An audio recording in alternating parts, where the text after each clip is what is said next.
Well, my name is Tim Isley, and I live in Madison, Wisconsin. I'm a native of Madison, and I love Wisconsin, and so that's why I live here, and love the outdoors. Hunting is something that has been in me ever since I was young, and it's sort of why I do what I do, and it's been a very central focus for me.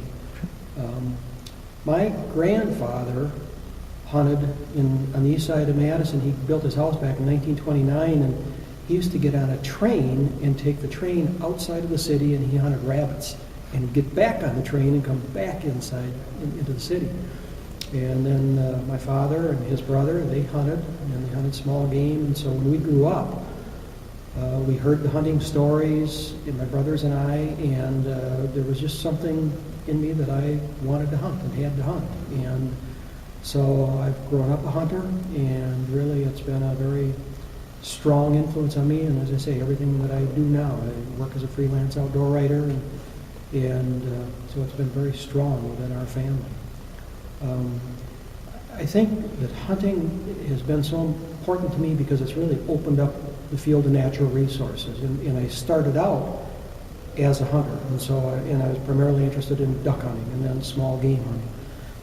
But really, it opened up the whole outdoors to me. And as I was outdoors, and I would see things, and it got me interested in other things and different types of birds.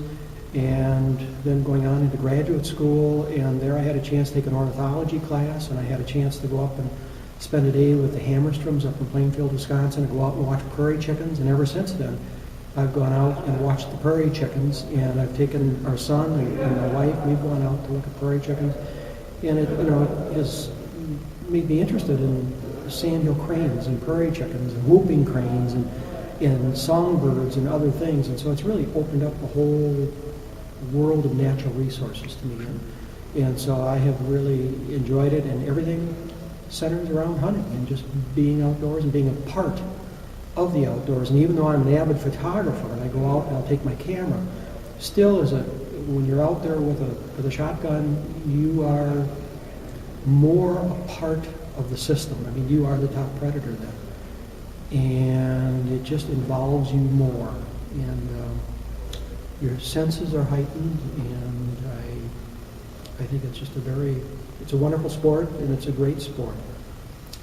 I am concerned about the future of hunting, and my concern is primarily the hunters themselves. I think we're allowed to hunt because the big majority who are non-hunters allow us to hunt as long as it's ethical and as long as it's regulated, and there are state and federal regulations so that the wildlife is managed.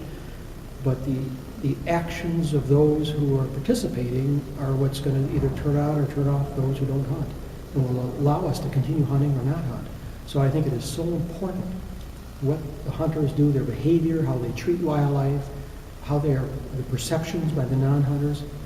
So I'm really concerned about that, and so that's why even in the Learn to Hunt programs and all the other things that help people, I think, take a look at how hunters behave and how they're viewed, I think is really important. I've had so many times hunting with my father and my brothers. We grew up as hunters, and so to be out there and the ducks are flying and just to watch the marsh and be a part of the whole system is just wonderful. One of the things that I remember is when my son Sean, we've gotten to be avid turkey hunters, our family, and I was out with my son Sean, and we were sitting beside a big oak tree on our land, and turkey was coming by, and I sort of nudged Sean with the elbow because he was sitting beside me, and I didn't want to move, so I just, he was coming to the right, and this turkey came walking by, and all of a sudden it was time. Sean, why don't you shoot? And afterwards, I talked to him. I said, Sean, why didn't you shoot? Dad, I was sleeping.